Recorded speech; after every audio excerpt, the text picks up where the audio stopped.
निरोगी मन और आनंदी जीवन के 14वें एपिसोड में आप सभी का दिल से हार्दिक स्वागत। मैं डॉक्टर हेमंत ओस्तवाल, सुयश हॉस्पिटल, नासिक। क्या कभी कभी आराम कीजिए यह सलाह भी नुकसान पहुंचा सकती है? क्या कभी कभी आराम कीजिए यह सलाह भी नुकसान पहुंचा सकती है ना कुछ अलग ही सवाल। हाँ दोस्तों, मेरे 4 दशकों के चिकित्सा अनुभवों पर आधारित आज का मैं ये एपिसोड करने जा रहा हूं।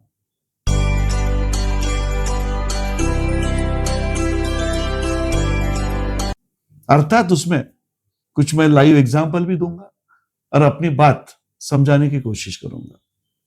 देखिए, एक पल के लिए आंख बंद करिए और सोचिए आपके घर में जो बुजुर्ग हैं उनको सामने लाइए।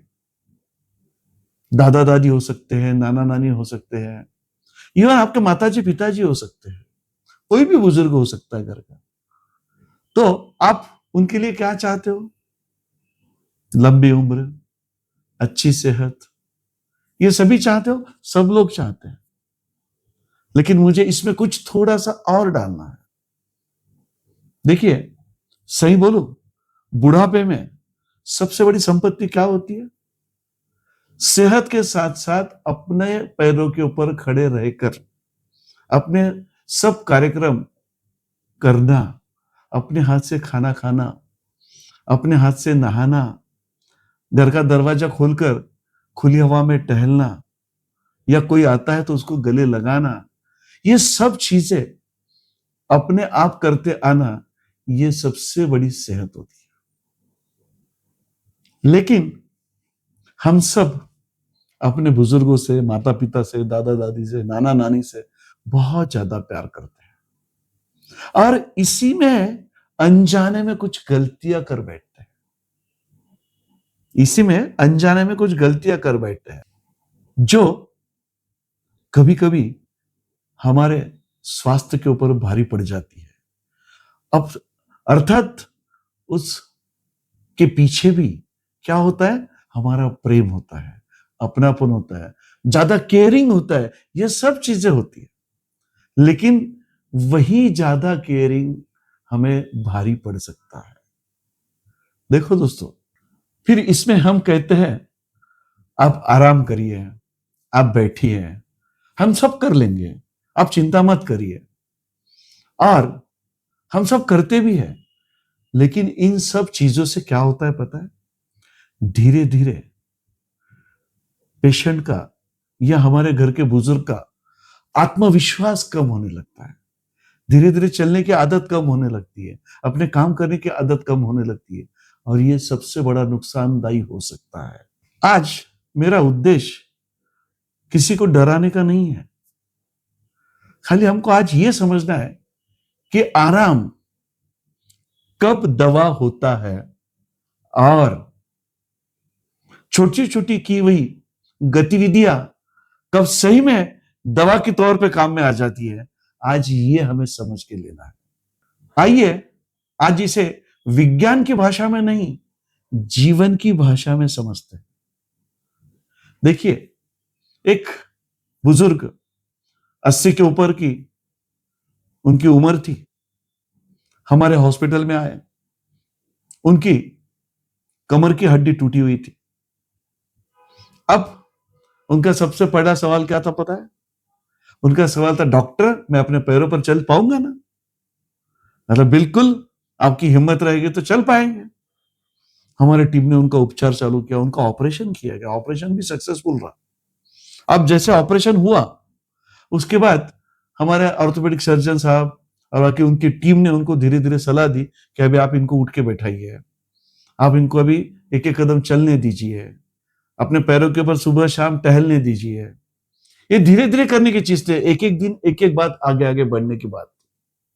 लेकिन उनके घर वाले बहुत ही ज्यादा केयरिंग थे, उनका बहुत ही प्यार स्नेह था आपस में। जैसे भी हमने बोला नहीं नहीं नहीं हम सब कर लेंगे, नहीं नहीं उनको आराम करने दीजिए, फिर हड्डी टूट गई तो फिर कुछ तकलीफ हो गई तो हमको तकलीफ नहीं होनी चाहिए। अब देखिए, धीरे धीरे वो पेशेंट तो हमारे हिसाब से ठीक हो गया था, लेकिन बेड पर पड़े रहने के कारण एक तो पहले उनका आत्मविश्वास कम हो गया था। फिर बेड रिडन जब भी आदमी होता है, जब बेड के ऊपर पड़ा रहता है, तो उसके अपने आप कुछ कॉम्प्लिकेशंस होते हैं, जैसे लंग्स डिसीज उसको डेवलप हो सकते हैं। लंबे समय तक बेड पर सोए रहने के कारण बेड एब्सेस, बेड सोर होते हैं, उसको क्या बोलते हैं, बेड सोर। तो बेड सोर भी हो सकते हैं। और लंबे समय तक हमारी गतिविधियां कुछ नहीं रही तो हमारी मांसपेशियां धीरे धीरे सिकुड़ने लगती है। और अनफॉर्चुनेटली इन ये जो हमारे पेशेंट थे, जो मरीज थे, इनमें यही हाल हुआ। धीरे धीरे उनकी मांसपेशियां सिकुड़ने लग गई, उनके लंग्स में इंफेक्शन हुआ, 6 महीने बाद बेड सोर भी चालू हो गए। और जो ठीक हो गए थे वो कभी उठ नहीं पाए और जिंदगी से भी छल बसे। देखिए, ऑपरेशन से ठीक हो गए थे, लेकिन कुछ एक्स्ट्रा केयरिंग आ गए, नहीं हम कर लेंगे कर लेंगे कर लेंगे, और एंड रिजल्ट क्या आया। अब इसका दूसरा एक एग्जांपल और एक है हमारे पास। ये बात 1 साल भर पहले की होगी।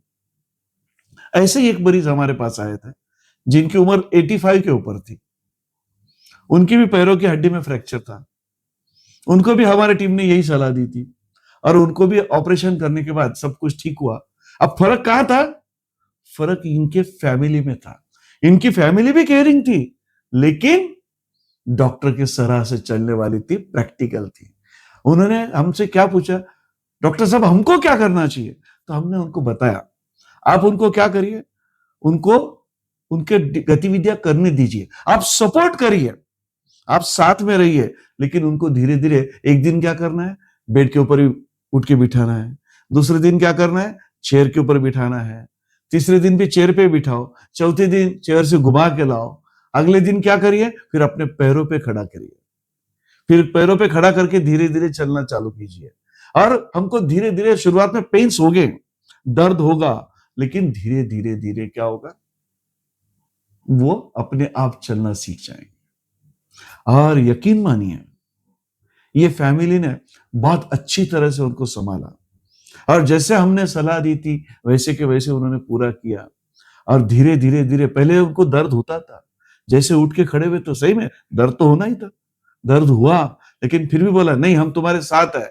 कौन बोल रहा है? सब फैमिली बोल रही है, लेकिन आपको चलना है, अब चलिए अब चलिए। और चलाते गए, धीरे धीरे दर्द अपने आप कम हो गया। और 3 हफ्ते के अंदर ये मरीज अपने पैरों के ऊपर घर पे गया, और आज भी अपनी जिंदगी आराम से मस्ती में जी रहा है। क्या फर्क है देखिए दोस्तों, फ्रैक्चर वैसे ही है, ट्रीटमेंट भी वही है, फर्क कहां आया? सिर्फ इन्होंने आराम करना, आराम करना। पहले वाले मरीज ने क्या किया, फैमिली ने बोला कि आराम करिए, हम कर लेंगे हम कर लेंगे, लेकिन उनमें उनका कॉन्फिडेंस कम हो गया, मांसपेशियों की ताकत कम हो गई, और सब कुछ प्रॉब्लम आ गया कि जिंदगी से ही चल बस। और दूसरे वालों ने बिल्कुल सलाह के मुताबिक सब कुछ किया। इसमें मैं कुछ सलाह देना चाहूंगा। देखिए, जब भी डॉक्टर बोलता है आराम करिए, उस टाइम बिल्कुल करना चाहिए, क्योंकि डॉक्टर को उस टाइम समझ में आया होगा कि आपको कैसे आराम की जरूरत है, तो आपको बताएंगे। लेकिन जब डॉक्टर ने आपको अनुमति दी होगी, नहीं आप चल सकते हैं, आप चलिए आप चलिए, तो आप बिल्कुल चल सकते हो, आराम से चल सकते हो, तो वो उस ढंग से कीजिए। लेकिन जब आराम की सलाह डॉक्टर कभी देता होगा तो आपको आराम करना चाहिए, उतना ही सही है। लेकिन जब अनुमति है, आगे हमको चलना भी है, चलना भी है, तो हम आगे जिंदगी में चल पाएंगे। तो दोस्तों, हमको क्या सीख मिलती है? कभी कभी आराम कीजिए नहीं, ये भी गलत साबित हो सकता है, इसके कारण भी जान जा सकती है। चलो, आपको ये एपिसोड पसंद आया हो तो कृपया अपने दोस्तों के साथ, अपने फैमिली में सभी को शेयर कीजिए।